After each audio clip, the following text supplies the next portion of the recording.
Bem-vindos ao canal Audiobooks Espíritas. Neste audiobook acompanharemos a leitura do 143 livro de Francisco Cândido Xavier. O Esperanto como Revelação. O Esperanto como Revelação foi psicografado em 19 de janeiro de 1959, em Uberaba, Brasil, e só foi publicado em 1976. Sua autoria é atribuída ao espírito de Francisco Valdomiro Lorenz. Caro amigo, se você gostou do livro e tiver condições de comprá-lo, adquira um, pois os direitos autorais são destinados a instituições de caridade. Gostou do audiobook? Deixe um comentário. Se inscreva no canal. Compartilhe o vídeo. E ative as notificações para ser avisado de novos vídeos. Que Jesus o abençoe. Pularemos a leitura do índice. O Esperanto como Revelação. Além da morte. Despertando, fora da roupagem constringente do corpo físico, e sobrepujando-nos a comoção natural do processo liberatório da alma, insopitável anseio de expansão nos excita. Compelidos a reajustar o quadro informativo das definições teológicas, acordamos, e reconhecendo o impositivo da própria renovação, sonhamos perlustrar os caminhos do mundo. Conhecer, enfim, a terra. Auscultar-lhe a ancianidade e a grandeza. Penetrar a cultura dos povos e sentir-lhes de perto o conjunto de tradições e lendas, crenças e costumes. Não apenas escutar as palavras que se pronunciam agora nas ruínas de Tebas ou nos templos de Benares, nas ruas de Atenas ou nos santos lugares de Jerusalém, nas relíquias de Roma ou nos campos da França, mas também assinalar, de viva voz, os apontamentos dos arquivistas do Espírito, que velam pela sabedoria do Egito e protegem o Manavadharma Sastra ou as leis de Manu da Índia Bramânica, que sustentam os registros das anotações de Sócrates e das lições originais de Jesus, e que nos poderão revelar os editos dos imperadores romanos e repetir as palavras de Vercingetorix, o herói gaulês, quando se rendeu aos soldados de Júlio César para adornar-lhe o triunfo. Quem, na euforia do veículo espiritual rarefeito, não aspirará a transportar-se, de surpresa em surpresa, nos domínios da inteligência, como a falena, ébria de liberdade e de luz, volitando de flor em flor? Problema da linguagem na espiritualidade. Na esfera imediata moradia humana, porém, o problema da linguagem é daqueles que mais nos afligem o senso íntimo. O idioma simbólico prevalece, com efeito, para as grandes comunidades dos espíritos em mais nobre ascensão. O império da arte pura é aí a sublimação permanente da natureza. A música diviniza a frase e a pintura crisola a imagem, esculpindo-se monumentos que falam e gravando-se poemas que fulguram, através da associação de cores e sons, no assombroso quimismo do pensamento. Entretanto, essa residência de numes, semelhante aos campos elíseos da tradição mitológica, situa-se muito além do lar humano em que nos florescem as esperanças. Ainda que, aos milhões, não obstante se nos descerrem horizontes renovadores, achamo-nos separados pela barreira linguística. Vanguardeiros do progresso, como é justo, adquirem contato com idiomas nobres ou dominam dialetos aqui e acolá, isso, no entanto, com o reduzido rendimento no trabalho educativo que se propõem efetuar. Para isso, os mais credenciados, do ponto de vista moral, reencarnam-se nos países e regiões que lhes granjeiam devoção afetiva, com um sacrifício participando do patrimônio cultural que os caracteriza, gastando decênios para esses torrões ofertar esse ou aquele recurso de aperfeiçoamento às próprias concepções. Isso porque a palavra pronunciada ou escrita é e será ainda, por milênios, o agente de transmissão dos valores do espírito, estabelecendo a comunhão das almas, a caminho da grande luz, nas zonas de aprendizado em que se nos desenvolvem as lutas evolutivas. Disparidade de linguagens e separação dos espíritos. Nas linhas inferiores da Terra, os seres de caráter rudimentar, pelo primitivismo das manifestações que os singularizam, correspondem-se facilmente uns com os outros. Os bovinos de uma pastagem síria berram de modo análogo aos brutos da mesma espécie numa estância chilena, e o gemido de um cão em Londres é idêntico, em tudo, ao choro esganiçado de um cão em Tóquio. Do fonema, porém, a linguagem articulada, vigem milhares de séculos, marcando a peregrinação da inteligência.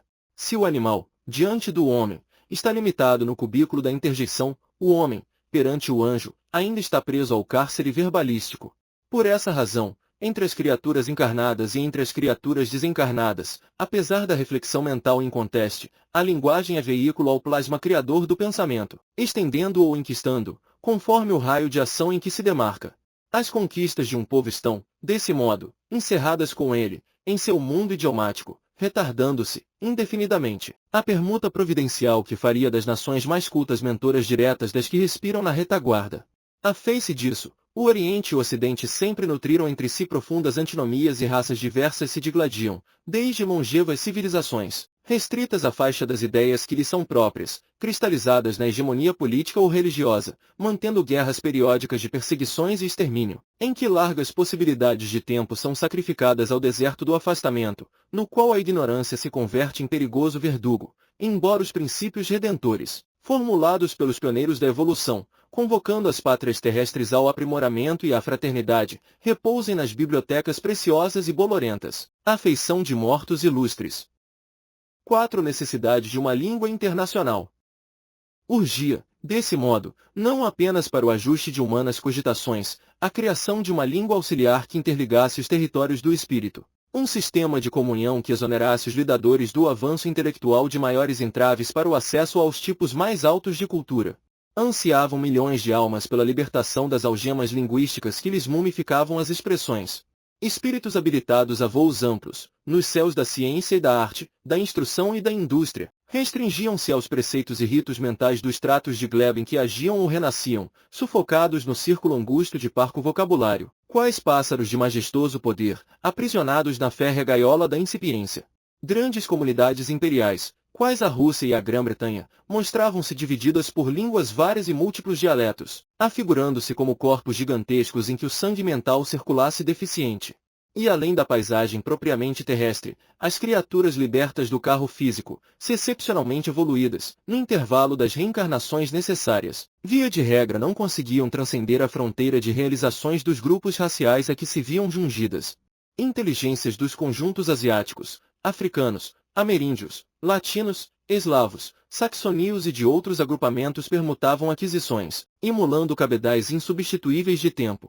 Verificando as imensas dificuldades para o intercâmbio de tribos e povos desencarnados, especialistas espirituais de fonética, etimologia e onomatopeia empreenderam a formação de um idioma internacional para entendimento rápido nas regiões espaciais vizinhas do globo, multiplicando, em vão, tentames e experiências, até que um dos grandes missionários da luz, consagrado à concórdia, tomou a si o exame e a solução do problema. 5. Criação do Esperanto entre os espíritos. Novas perspectivas descerram-se, promissoras.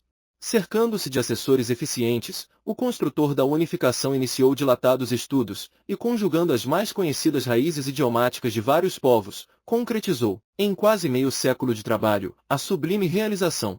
Auxiliado pelas numerosas equipes de colaboradores que se lhe afinavam com o ideal, o gênio da confraternização humana, que conhecemos por Lázaro Luiz Amenhof, engenhara, com a inspiração divina, o prodígio do Esperanto, estabelecendo-se a instituição de academias respectivas, nos planos espirituais conexos às nações mais cultas do planeta. 6. Criação do Esperanto entre os homens. Reconhecido o primor de mecanismo da língua que nascerá por fator exato de aproximação das coletividades espirituais, avizinha-se o século XIX com um enorme programa de serviço renovador. Caem bastiões do fanatismo e da ignorância. A pesquisa científica desvela novos rumos à mente popular. Aprestam-se enviados ao campo físico para o congraçamento dos homens.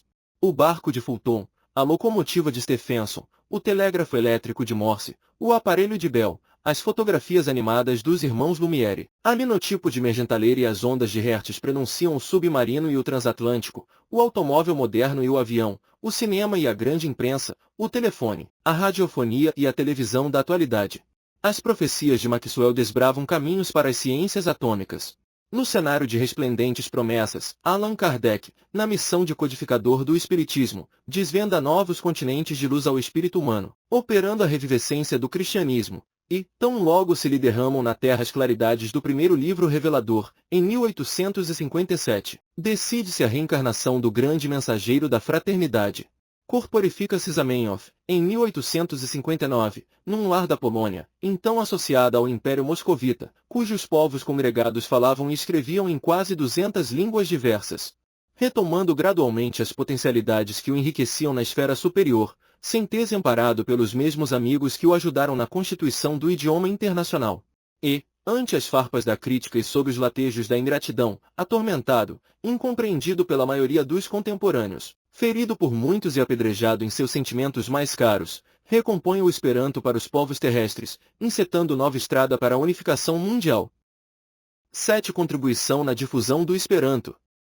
Estranha-se comumente a atitude de muitos estudiosos desencarnados, recomendando, através de canais mediúnicos, o estudo da língua internacional. De certo que o Esperanto não é disciplina religiosa, mas fascinante chave de percepção, descortinando filões inesgotáveis de cultura superior. Facilitar o entendimento é ato de caridade, e construir o futuro é serviço de confiança. Qualquer viagem, além das fronteiras em que nos desenvolvemos no torrão de berço, exige preparação. É inútil providenciar passaporte em favor de um analfabeto para inspeção demorada aos cursos da Universidade de Paris, tanto quanto desagradável colocar alguém nas telas maravilhosas do inverno suíço sem um trapo de lã. Aprender Esperanto, ensiná-lo, praticá-lo e divulgá-lo é contribuir para a edificação do mundo unido. 8 exigências da solidariedade. As criaturas que hoje se amezendam com o pão da carne serão amanhã as criaturas da vida real, acomodando-se, obrigatoriamente, aos valores do espírito. Desembaraçadas do coche físico, ainda mesmo quando temporariamente mobilizadas nas ideias antropocêntricas que lhes alimentavam os dias, acabarão apreendendo o imperativo da própria libertação, abrindo janelas interiores que lhes ventilem os pensamentos. Se um homem comum da atualidade, ocupando um avião a jato, pode retirar-se da América, descansar na África e conciliar negócios na Europa, no espaço de algumas horas, precisa senhorear várias línguas ou remunerar diferentes intérpretes para movimentar-se com segurança e proveito. Imaginemos o homem desencarnado, na complexidade das sensações novas que o tomam de assalto, quando a ruptura da represa sensorial lhe extravasa os sentidos. A sede de comunicação e de solidariedade requeima-lhe o cérebro e comprime-lhe o coração. É imprescindível falar e ouvir, perceber e compreender, desonerar-se de condicionamentos antigos, quebrar velhas fórmulas, ajustar-se a mais amplas dimensões, expungir o passado e partir de si mesmo. 9. Idioma internacional e religião universal. Atendamos, desse modo, nós outros, espiritualistas espíritas, encarnados e desencarnados, ao incremento do Esperanto, em simultaneidade com o esforço de restaurar as colunas do cristianismo, por santuário vivo da religião universal, em bases de amor e sabedoria, no terreno da bondade imensurável de Deus e sua justiça indefectível. Não importa estejamos, na condição de coidialistas do Esperanto, em sintonia com os nossos irmãos católicos, reformistas, ortodoxos, brahmanistas, budistas, israelitas, sintoístas, maometanos, zoroastristas, ateus e de quaisquer outras confissões e convicções, porquanto, as correntes de ideias, como as fontes de níveis diversos que desaguam invariavelmente no mar, alcançam sempre o oceano da realidade imutável, em cujas águas as advertências da evolução nos impõem o reconhecimento da própria humildade ante a grandeza da vida, com a impersonalização de nossa fé. Desfraudemos, assim, o estandarte verde por símbolo de união. Em qualquer idade, aprendamos. Incompreendidos, prossigamos. Alegres, perseveremos. Esperanto quer dizer o que espera. Marchando e servindo, crendo e amando, imperturbáveis, esperaremos. 10. Em saudação. E agora, Zamenhof, que um século termina, sobre a tua chegada, ao mundo em transição, saudamos-te a grandeza, em preito reverente. Depois que deste aos homens a mensagem de luz, do Esperanto sublime, guerras encarniçadas açoitaram de novo as nações divididas, mas do fundo da noite, em que a discórdia alonga, as orragues de treva, a estrela que acendeste, em verde resplendente, anuncia a união. E nós, esperantistas, trabalhando, dispersos, no chão de todo o globo, repetimos contigo: louvado seja Deus! Bendito seja o amor! Fim.